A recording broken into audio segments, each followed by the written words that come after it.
Como hemos visto en el capítulo anterior, después de 70 años de estancia en Aviñón, el Papa regresa a Roma.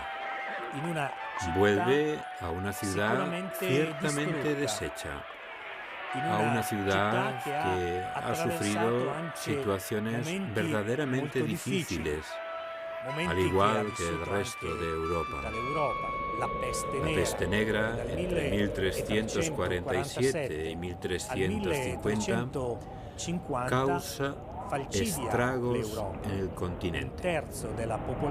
Un tercio de la población muere, desaparece en solo 3 años. La población de Italia disminuye hasta un 50%. El pueblo de Roma, cuando ve que regresa Gregorio XI, ve renacer la esperanza. Pero Gregorio XI muere poco después, en 1378. Los cardenales que se reúnen en el cónclave son 16, de los cuales 11 son franceses. Al pie de las ventanas del palacio donde se reúnen los cardenales, el pueblo de Roma grita: "Lo queremos romano", o por lo menos italiano. Y el mismo pueblo de Roma rompe las verjas del cónclave. Ya había sido elegido el arzobispo de Bari, Bartolomé Brignano, que había escogido el nombre de Urbano VI. Y el pueblo quiere saber rápidamente quién es el nuevo papa. En el alboroto que sigue, los cardenales, quizá por miedo, señalan al anciano cardenal Tibaldeschi, dejándolo solo. Sin embargo, no se tarda mucho en saber que el verdadero elegido era Urbano VI. Los cardenales asustados que huyen de la furia del pueblo romano son 13. Llegan a Anagni, donde se reúnen. Es el 9 de agosto de 1378. En esta reunión se redacta un documento amenazador que declara nula la elección de Urbano VI. En Fondi, pequeña ciudad cercana a Nápoles, es elegido el 20 de septiembre de 1378 un nuevo papa. Es el cardenal Roberto de Ginebra, que toma el nombre de Clemente VII. Y que nada más ser elegido, se pone al frente de un pequeño ejército y trata de tomar por la fuerza la ciudad de Roma.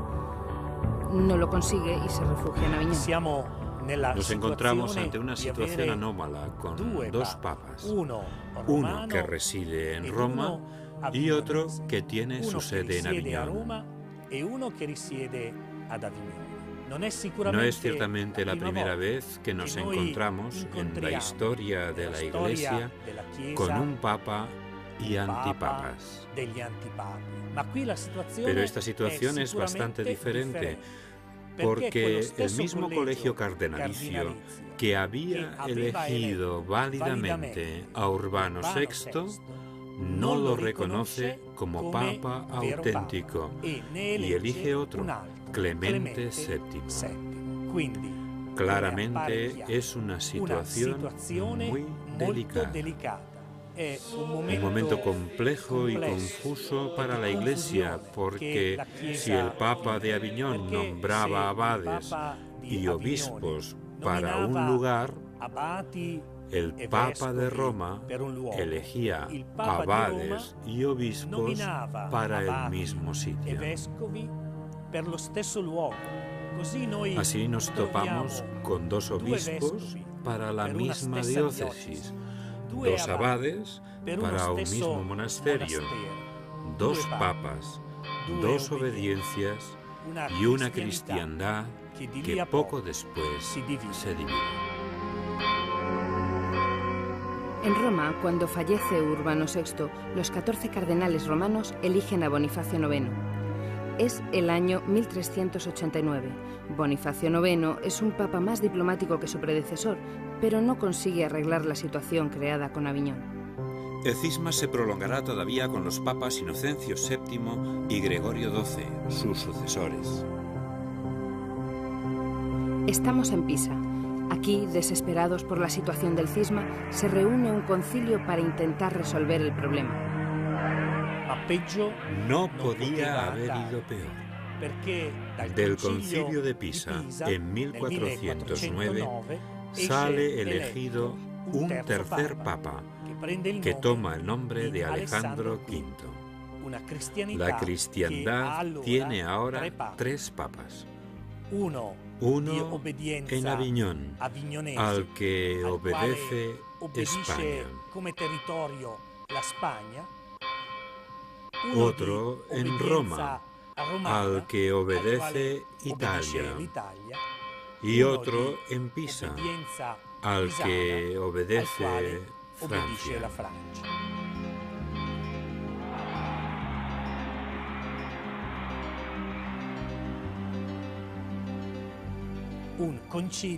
Era necesario otro concilio para dirimir esta delicada situación. Lo intentó el Concilio de Constanza, convocado por Gregorio XII, el Papa romano. Y efectivamente, el 11 de noviembre de 1417, el concilio elige como único papa a Martín V. La Iglesia ha reencontrado la unidad. El cisma ha concluido y en la sede de Pedro se sienta un único papa. Es verdad que ha habido muchas dificultades y se ha hecho evidente la debilidad. Pero ahora la Iglesia ha reencontrado su vigor, ha vuelto a encontrar un único pastor al que seguir. Y bajo la guía de este pastor, la Iglesia entra en el periodo que la historiografía denomina como humanismo. Mientras aquí los conflictos se resolvían, en la otra orilla del Adriático, el antiguo imperio bizantino se veía reducido a un pequeño territorio alrededor de Constantinopla. En el año 1456, las tropas del ejército búlgaro han llegado a Grecia y Belgrado. El Papa Calixto III envía a Hungría a un predicador franciscano, Juan de Capistrano, predicador, que reúne a 20.000 cruzados. Los turcos se detienen. La presión musulmana en los Balcanes provoca que en 1438 sea enviado el Papa Eugenio IV a Ferrara para intentar la reconciliación con la Iglesia de Oriente. Finalmente, en 1439, en Florencia, donde se había trasladado el concilio invitado por Cosimo de Médicis, se firma en la Catedral de Florencia el decreto en griego y latín que declara la reunificación entre Oriente y Occidente. Pero a la hora de la verdad, por desgracia, este decreto nunca fue tenido en consideración.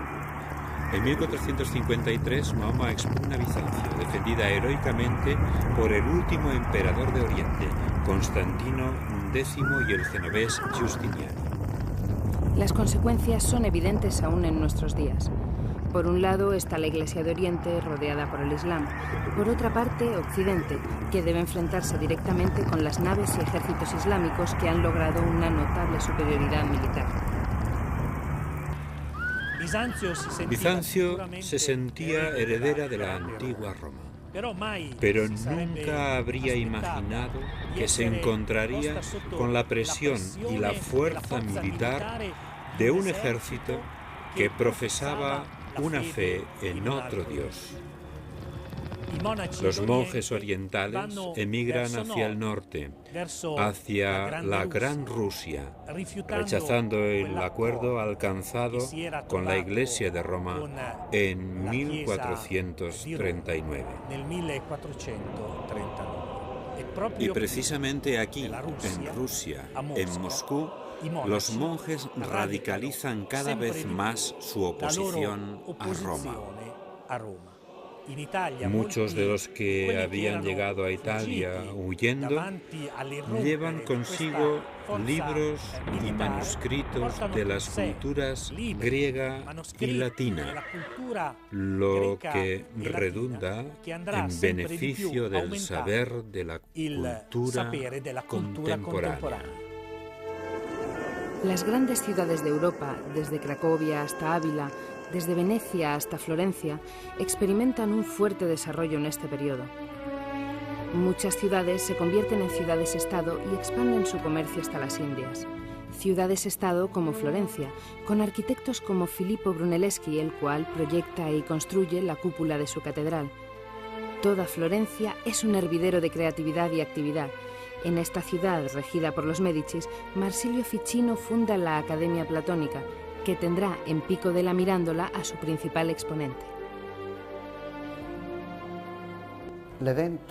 El acontecimiento cultural que supone la Academia Platónica Florentina y todo lo relacionado con ella ha sido objeto de malas interpretaciones y prejuicios por parte de corrientes historiográficas e ideológicas erróneas, además de ser víctima de un encasillamiento que la historiografía más cuidadosa ha desmentido. Es una forma novedosa de acercamiento cultural con la apertura a la cultura griega y la caída de las distancias de los mundos griego y latino. El Renacimiento y, sobre todo en el siglo XV, el humanismo no son una revolución ideológica respecto a la cristiandad medieval, son un desarrollo de la misma. Platón y el platonismo, así como el florecer de las artes y el neoclasicismo, han de interpretarse como episodios de la cultura cristiana, igual que el siglo XIV también es la época de Giotto. Por sugerencia de Pico della Mirandola, fundador de la Academia Platónica, Lorenzo de Medici invita a Jerónimo Savonarola a Florencia. Aquí comenzará una serie de predicaciones sobre el Apocalipsis. Desde su púlpito en la catedral, Jerónimo fustiga a poderosos y corruptos y llama a todos a vivir el Evangelio en su plenitud. Los acontecimientos se precipitan. En el año 1494 se presenta a las puertas de Florencia Carlos VIII, rey de Francia. La intervención de Savonarola será decisiva para que la ciudad no sea saqueada. El prestigio de Savonarola crece y se convierte en un peligro para quienes veían en él una forma rigurosa de la Iglesia. Se le ofrece el capelo cardenalicio. Savonarola lo rechaza invocando para sí mismo el martirio último, la muerte. En la cárcel queda inconcluso su último texto: En ti, Señor, he esperado. El 23 de mayo de 1498, en la Plaza de la Signoría, en Florencia, se ejecuta la sentencia del Tribunal de la Inquisición. Jerónimo y 2 de sus hermanos de comunidad son ahorcados y quemados. El Arno custodia sus cenizas. En primer lugar, la historia de la Inquisición aparece a finales del siglo XII ante la aparición de herejías muy concretas que tenían repercusiones civiles y sociales devastadoras. Estos herejes no eran personas tranquilas ni pacíficas. Asolaban los monasterios, robaban en las iglesias, sustraían el Santísimo Sacramento del Sagrario. En el año 1232, el Papa Gregorio IX crea la Inquisición monástica y encarga a dominicos y franciscanos que recorran el mundo con plenos poderes para desenmascarar y combatir a los herejes. Hay que recordar un hecho doloroso en lo que se refiere a la historia de la Inquisición. En 1252, el Papa Inocencio IV, genovés, nacido Sinibaldo Fieschi, admite en la bula Ad Extirpanda la legitimidad de la tortura en los juicios contra herejes. Este es, evidentemente, un hecho triste que mancha la historia y el pensamiento de la cristiandad del primer milenio. Pero el Tribunal de la Inquisición ha sido el tribunal más leve de la historia, ya que bastaba reconocerse culpable para ser absuelto. En ningún otro tribunal de nuestro mundo basta declararse reo para ser absuelto. hasta el punto que los mismos templarios que tuvieron que vérselas con tribunales civiles habrían preferido pasar por el Tribunal de la Inquisición, porque el Tribunal Inquisitorial, si hubieran admitido las culpas, les habría absuelto y no les habría condenado a la pena capital. Es el año 1471. El Papa es Sixto IV. Y el 1 de noviembre de 1478, a petición de los reyes católicos de España, Isabel de Castilla y Fernando de Aragón, crea la Inquisición española. Nombra Gran Inquisidor a Tomás de Torquemada. El matrimonio entre Isabel y Fernando ha acelerado el proceso de unificación de España. En 1492, los reyes católicos vencen en Granada a los últimos gobernantes musulmanes de la península. En manos de los monarcas, el Tribunal de la Inquisición se convierte en un instrumento de represión para convertir a la fuerza incluso a la comunidad judía, que se ve obligada a huir a Flandes. Inocencio VIII no se opone a este empleo seglar y violento de la Inquisición. Al contrario, concede el título de Majestades Católicas a los reyes de España y anima a la Inquisición alemana para que persiga a cualquier mujer sospechosa de brujería. Como contraste, dejó Roma en la más absoluta anarquía. Desgraciadamente, a Inocencio VIII le sucede Rodrigo de Borgia, que toma el nombre de Alejandro VI. Es el año 1492, el año en que Cristóbal Colón, con 3 carabelas españolas, alcanza las costas de América. Rodrigo Borgia, Alejandro VI, se aprovecha de su poder y a él se debe la condena de Savonarola. Muere de manera imprevista, quizá envenenado. Le sucede Pío III Piccolomini durante pocos días y a este Julio II, el cual, a pesar de ser más soldado que papa, sentó las bases para que sus sucesores pudieran volver a guiar a la Iglesia como auténticos sucesores de Pedro. En esta última parte del capítulo nos encontramos con situaciones muy poco edificantes, hechos que hablan de corrupción y simonía. Pero la Iglesia está viva, sigue viva en muchos.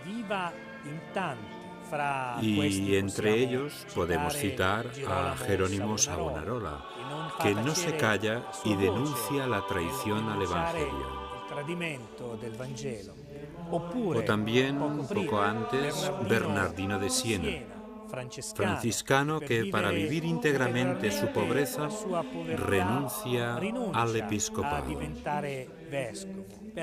para poder predicar sobre todo el amor a Cristo a través de la Virgen María, de quien era sincero devoto. Funda escuelas de teología y a él debemos los primeros principios de ética y moral social. ¿Y cómo olvidar a Nicolás de Cusa, astrónomo, filósofo, teólogo, llamado a Roma por el gran Papa Pío II para reformar la curia? El Papa que tuvo la valentía de escribir a Mohamed II una carta para que se convirtiese y que ya imaginaba una Europa cristiana y unida. Un siglo de grandes contradicciones, pero también de fermento e innovaciones, como el invento genial de Bernardino de Feltre, que para combatir la usura crea los montes de piedad. Así los artesanos y comerciantes puedan disponer de préstamos, pero con un bajo interés. Hay que recordar también, sin duda, la gran figura de Erasmo de Rotterdam, humanista, filósofo que se convierte en ejemplo de la síntesis entre la cultura clásica y el cristianismo. Su obra más famosa es El elogio de la locura. Y para terminar este capítulo, tenemos que hablar también de libros. En 1449, en Maguncia, Johann Gutenberg inventa la imprenta de tipos móviles. Estamos entrando en el siglo XVI.